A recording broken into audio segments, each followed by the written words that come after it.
Comenzamos esta serie, elección de 7 diáconos, Hechos capítulo 6, del 1 al 7. Ya había pasado el problema de Ananías y Zafira en el capítulo 5. La iglesia aumentaba, crecía en Jerusalén y empezaron a aparecer más problemas. Vamos a leer siempre en Reina Valera 60, pero voy a hacer menciones al texto griego, a la Biblia de las Américas y a la Nueva Traducción Viviente. Leo de corrido, luego desmenuzamos.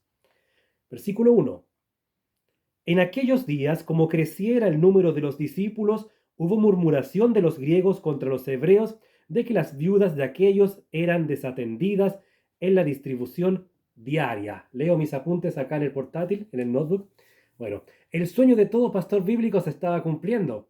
La iglesia estaba llena de adoradores y, pero ojo, pero el contexto de este relato debe hacer pensar a ti, hermano pastor o líder de iglesia, que anhelas que tu iglesia crezca, si tú ya tienes preparado y equipado un grupo de varones y damas para dirigir a un mayor número de fieles que tendrán también un mayor número de necesidades.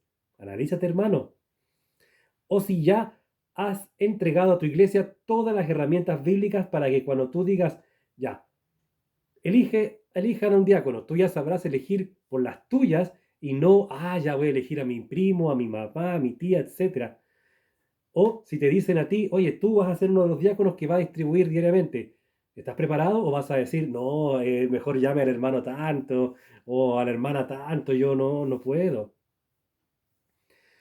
Así que eso, seguimos desmenuzando. Dice, en aquellos días, esto no quiere decir que en nuestros días actuales no se dé que crezca el número de personas en nuestras iglesias y que también puedan haber estas temáticas. No, las iglesias van a seguir creciendo siempre, siempre, porque tenemos al mismo Salvador, edificado sobre la misma roca que es Cristo. Si estamos edificados en Cristo, vamos a tener las mismas bendiciones, pero como somos humanos, imperfectos, vamos a tener las mismas problemáticas, alguna vez sí, otra vez no, mayores, menores, etcétera.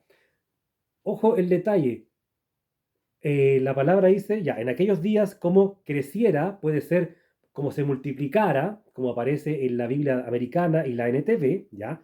El número de los discípulos también pueden ser aprendiz o alumnos. Ojo esto, discípulos, no miembros de iglesia, ni asistentes, ni personas interesadas en una ayuda económica. Aquí se resalta el tipo de personas que deben ser prioridad en la iglesia para las ayudas, los discípulos, o sea, personas que estén dispuestos a dar y también que estén dispuestas a recibir, que no sean orgullosas, no, a mí no me ayudes, no, ayuda a otro, no.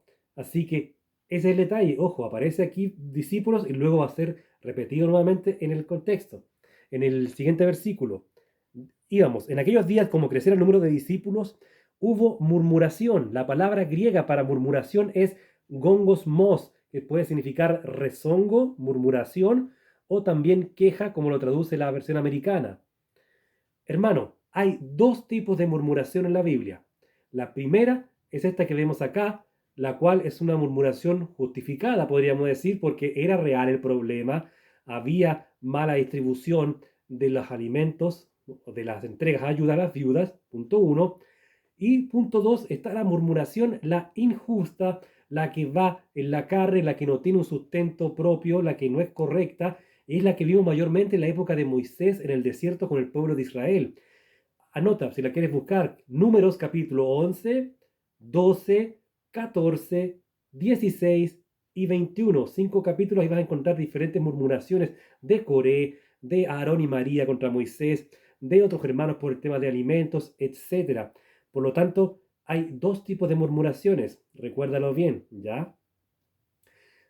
Una queja, de seguro había más, pero el Espíritu Santo llevó a Lucas, recordemos que el libro de los Hechos lo escribió el doctor Lucas, igual que el Evangelio según San Lucas, solamente puso esto en este momento. Quizá había más problemáticas de espacio, cosas así, pero el Señor puso esta problemática había, la mala distribución de comida. Y bueno, muchas veces las iglesias se obsesionan con la caridad, pero hacia afuera, y olvidan que el mandato a ayudar parte por casa, como aparece en Gálatas capítulo 6, versículo 10, y debe ser dado conforme a la necesidad de las familias, o en este caso, a las viudas, ¿ya? Quizá en esta época todavía no estaban claras las reglas para ayudar a las viudas. Eso lo vemos en Primera de Timoteo, capítulo 5, versículo 3, 16, ¿ya?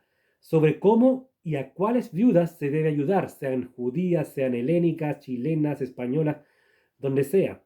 Siempre recordar que las iglesias para ayudar no se debe dar la prioridad por la lástima o la conveniencia, no que él es el más pobre, no que él es rico, por eso lo ayudamos, ayudemos al más pobre que se ve bonito, etcétera. No, hay que tener un buen criterio, como aparece en Deuteronomio capítulo 1, versículos 16 al 18, ¿ya? Para no guiarte por el ojo, sino por la necesidad. Sigamos, murmuración de los griegos, dice Reina Valera 60, ¿ya? En realidad debiera decir los helenistas, que eran creyentes que hablaban griego. Según un comentario de la Biblia de las Américas, no me metí en diccionario más profundo porque la idea es mostrar algo sencillo, conciso y comprensible. Aquí se refiere a creyentes que eran griegos, que usualmente no hablaban arameo, que era lo que se hablaba en Israel, y eran discriminados por los judíos nativos. Son descendientes de judíos de la diáspora que nunca regresaron a Judea.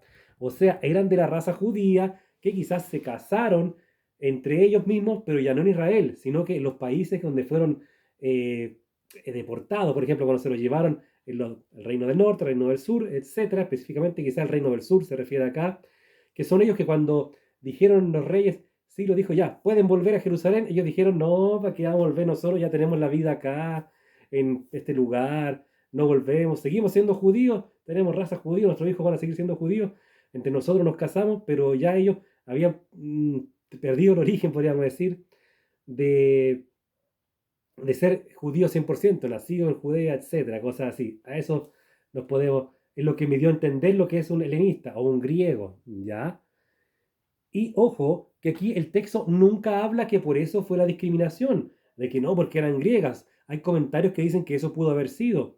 Quizás también fue por el hecho del idioma que, como les comentaba, estos judíos helenistas no hablaban el arameo. Entonces, es como, no sé, como aquellos que se fueron a otro país, chilenos se casaron entre chilenos en otro país, por así un ejemplo, te voy a decir en Inglaterra, pero llegan acá, a Cristo, se convierten y hablan inglés, entonces a lo mejor algunos judíos que los apóstoles, que eran los encargados, por lo que veremos después, y más algunos que les ayudaron a distribuir, quizás tenían complicaciones con ir a dejarle ayudas a estas personas, porque como hablaban otro idioma, pucha, ¿cómo le digo en griego o en el idioma que hablan ellos, en las cosas necesarias? El texto no lo dice, así que no le pongamos cosas al texto, no hagamos una eisegesis, como se dice, de ponerle cosas al texto. Continuemos, dice, contra los hebreos de que las viudas de aquellos eran desatendidas. ¿Ya? Desatendidas viene de la palabra peredcereo, que eran soslayadas, desdeñadas, o sea, según la RAE, eran despreciadas, menoscabadas, desestimadas, pasadas por alto, dejadas de lado. Eso es lo que significa desatendidas. ¡Wow! Qué significados, ¿ya? En la distribución diaria. Recordar el contexto, que aquí se reunían todos los días ellos. Todos los días, ¿por qué? Porque tenían que estar juntos, porque había persecución, porque no podía esperar hasta el culto del domingo, porque tú no sabías si a lo mejor ya no iba a ver más a él. Por algo estaban juntitos, se reunían, se tapaban, se cubrían, etcétera. Por lo tanto, había una comunión permanente y en la cual había mucha ayuda, mucha ayuda, pero tenían que estar juntos todos ahí, ¿ok? Y ojo este detalle que me pareció muy curioso, ¿ah? La iglesia primitiva era tan admirable y cercana al Señor que hasta los hechos negativos como este muestran grandes ejemplos a imitar, claro. La preocupación, imagínate, había preocupación por las viudas, pero para preocuparse de las viudas difícilmente iba a ser un pariente cercano, porque ya el esposo no podía ser, por algo era viuda. Ya los hijos tampoco podían estar preocupados, porque si tenían hijos disponibles, ellos los iban a hacer trabajar por los temas de la ley, temas de ética también, ¿no? Pero oye, tú puedes trabajar, tú aporta con tu mamá. Entonces los que pedían cosas para las viudas eran creyentes que no tenían ningún lazo con ella, sino solamente el lazo de Cristo, el amor. Por lo tanto, ven lo bonito que es, era la obra de la iglesia primitiva. Así que hermanos, ese sería el primer versículo, ya viene el del segundo.